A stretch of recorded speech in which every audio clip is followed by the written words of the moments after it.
Contoh itu misalnya, sebagai contoh tuh, untuk mengatakan bahwa pemberantasan korupsi nggak akan saya lanjutkan, di mana trennya di era Pak Jokowi itu menurun, di era saya harus naik.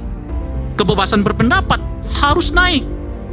Nggak ada lagi cerita preman-preman datang membubarkan diskusi gitu, dan seterusnya itu. Membubarkan Prof. Refli. Iya, itu melukai kita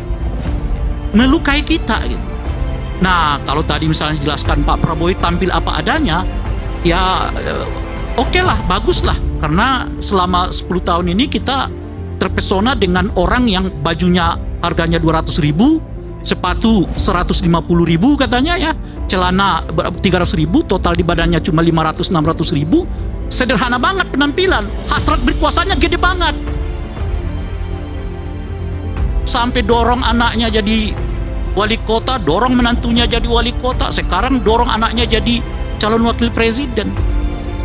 Jadi bajunya sederhana, celana sederhana, sepatu sederhana, kaos kakinya sederhana, tampilannya memang lugu. Hasrat berkuasanya kita nggak tahan gitu loh.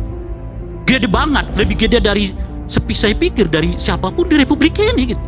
Karena tidak pernah kita menemukan presiden yang saat ia berkuasa seluruh keluarganya juga ikut berkuasa. Di mana ada ceritanya Republik ini? Pengamat politik Ray Rangkuti memberikan catatan kritis terhadap pemerintahan Jokowi yang akan dilanjutkan oleh Prabowo. Menurutnya, berbagai praktek dan kebijakan pada akhir pemerintahan pertama hingga kedua Presiden Jokowi menimbulkan banyak kekecewaan bagi rakyat Indonesia. Presiden Jokowi seketika mulai meninggalkan identitasnya sebagai sosok pemimpin yang sederhana dan merakyat, mulai dari penegakan hukum terkesan menjadi alat politik kekuasaan. Sebaliknya, sebelah perkara lama seperti pelanggaran HAM berat masa lalu yang menjadi usang untuk dituntaskan justru terus dihadapkan pada ketidakpastian. Tantangan Pak Jokowi dengan Pak Prabowo mungkin kalau dibuat skala-skala bisa juga tantangan Pak Jokowi lebih besar, tapi kabinetnya 3-4. Itu. Apalagi Pak Prabowo hanya mengatakan saya akan melanjutkan apa yang sudah dilaksanakan oleh Pak Jokowi. Artinya kalau Pak Jokowi 3-4, Anda mestinya bukan 4-4 dong, di bawah itu. Karena tinggal melanjutkan. Karena artinya melanjutkan itu nggak mungkin 90 kan. Melanjutkan itu ya paling, itu artinya orang udah bekerja di atas 50, sisanya yang kita lanjutkan 40, 30. Loh, kalau untuk pekerjaan yang 60 aja orang membutuhkan kabinet cuma 3-4, apa yang membuat kita untuk pekerjaan 40 lalu membengkakkan kabinet menjadi 44? Kan di situ pertanyaannya kan. Jadi kita bicara dalam konteks itu turunannya banyak. Soal efisiensi, soal efektivitas, soal biaya negara, soal koordinasi, soal macam-macam. Itu turunannya tuh. Dari situ pertama. Nah yang kedua adalah soal kata kelanjutan.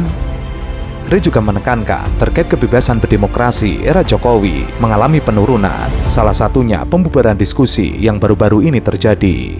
Skor demokrasi turun dari 6,95 poin di 2014 menjadi 6,53 poin di 2023. Kemudian ranking juga mengalami penurunan dari 49 di 2014 menjadi ranking 56 di 2023. Pak Prabowo belum memperlihatkan sebetulnya kepada kita yang dilanjutkan dari Pak Jokowi ini apa. Apakah Pak Prabowo mau melanjutkan indeks kebebasan berpendapat kita yang turun? Apakah Pak Prabowo mau melanjutkan perhatian terhadap hak asasi manusia yang turun? Apakah Pak Prabowo mau melanjutkan penegakan hukum terhadap korupsi, kolusi, dan nepotisme juga menurun, mau dilanjutkan oleh Pak Prabowo? Dan sebagainya. Di luar ekonomi, karena itu bukan wilayah saya. Tapi hampir semua indikator demokrasi kita itu trennya menurun di era Pak Jokowi, khususnya 5 tahun terakhir menjelang Pak Jokowi itu lengser.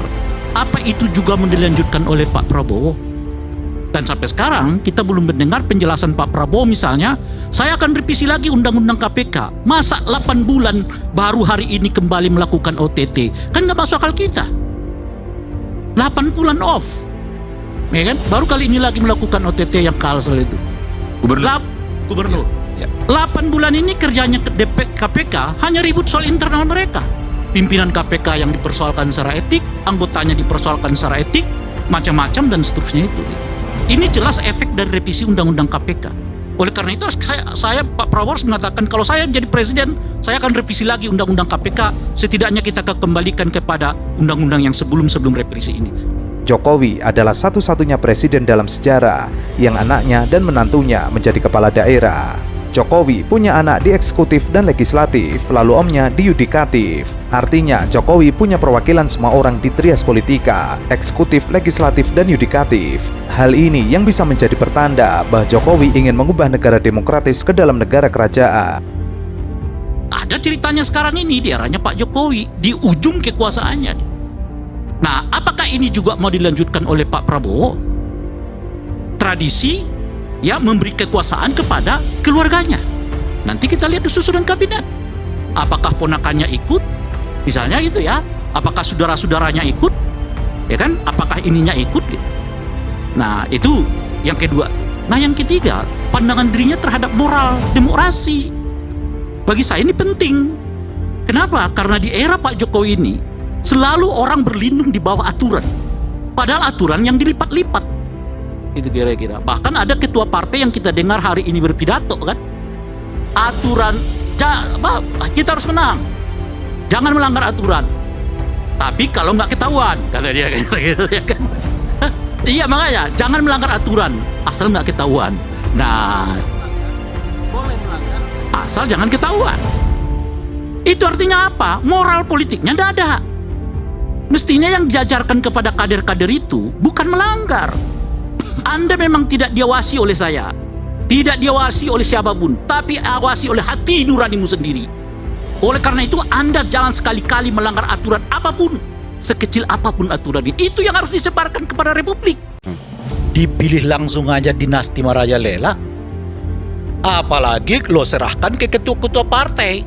Semuanya dinasti. Walah, sekarang kita masih untuk pemilihan langsung.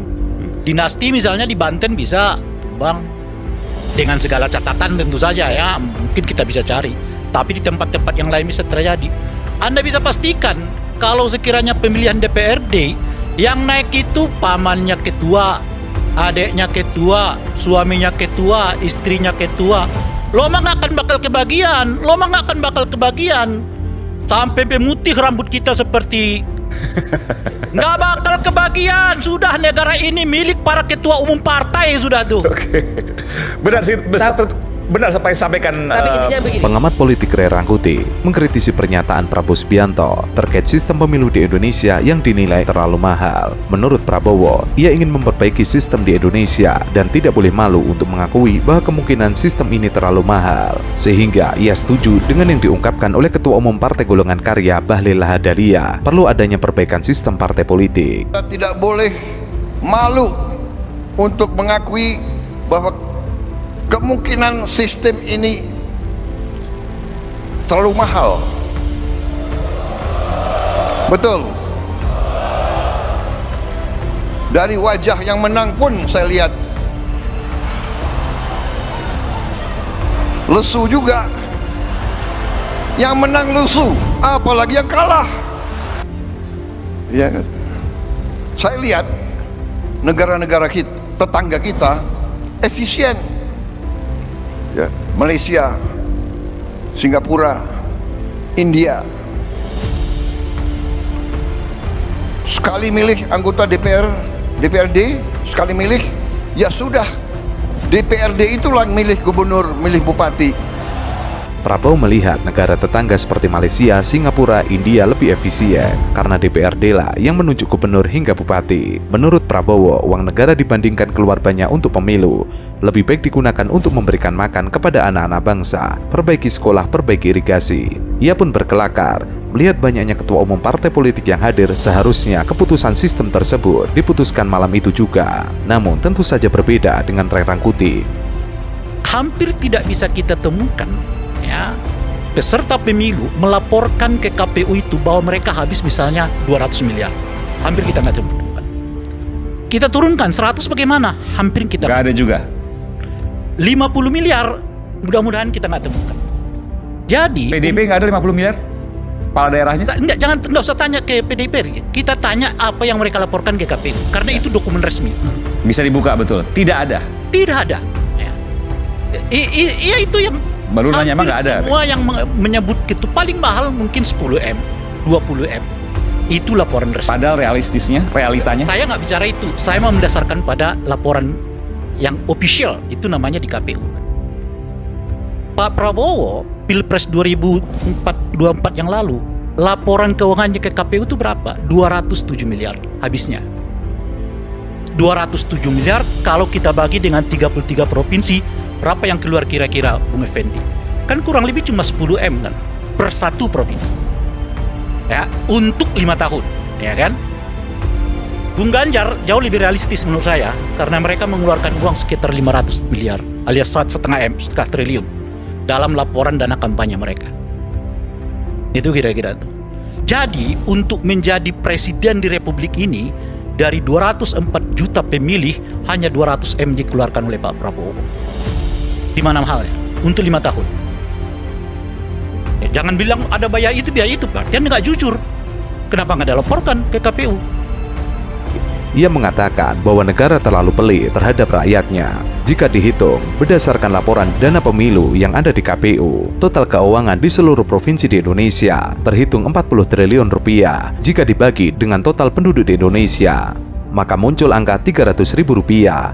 Jika dibagi lagi ke dalam 12 bulan, maka muncul angka 5.000 rupiah per orang. Artinya untuk penyelenggaraan pemilu, satu orang penduduk Indonesia dianggarkan 5.000 rupiah per orang. Kalau lihat 200M-nya besar. Dibagi 38 provinsi. Bagi 38 provinsi bagi 5 tahun. Lo bagi lagi 12 bulan. Gak ada biayanya itu menurut saya. Untuk makan siang gratis 10.000 sehari loh. Coba kawan-kawan mahasiswa keluarkan handphonenya, kita kalkulasi. 48 triliun dibagi 204 juta pemilih. Coba kalkulasi. Berapa kira-kira per pemilih itu dapat? 40, saya udah naikkan ya. Karena laporan itu 38. Kita naikkan aja menjadi 40 triliun. Coba kawan-kawan mahasiswa. Berapa jumlahnya? Dibagi 204 juta pemilih. Berapa itu? Sekitar 300 ribu sekian. Per pemilih, Bung. 300 ribu rupiah. 300 ribu rupiah per pemilih. Oke?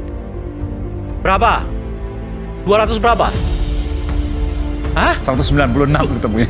Kalkulator saya salah berarti. 296. Oh, 296. Baiklah, kalau kita pulkan aja ke 300 ribu angka lah. 300 ribu kan? Iya. 300 ribu dibagi 5. Karena 5 tahun itu. Berapa kira-kira? 60 ribu. 60 ribu, Bung, per tahun lo kasih ke rakyat. Lo bilang itu mahal. Itu dalam konteks berapa tadi totalnya? Kan 30, saya udah naikkan 40 triliun. 40 triliun. Dibagi 204 juta pemilih. Iya. Dapatnya 300 ribu per pemilih kan? Dibagi 5 tahun. Karena pilkada itu 5 tahun jaraknya kan? Per anggaran. Jadi berapa per orang per tahun diberikan negara supaya mereka dapat menggunakan hak pilihnya ke TVS itu? Berapa tadi? 60 ribu. 60 ribu bagi 12. Per bulan berapa dikasih negara Q? 5 ribu. Hah? 5 ribu. 5 ribu.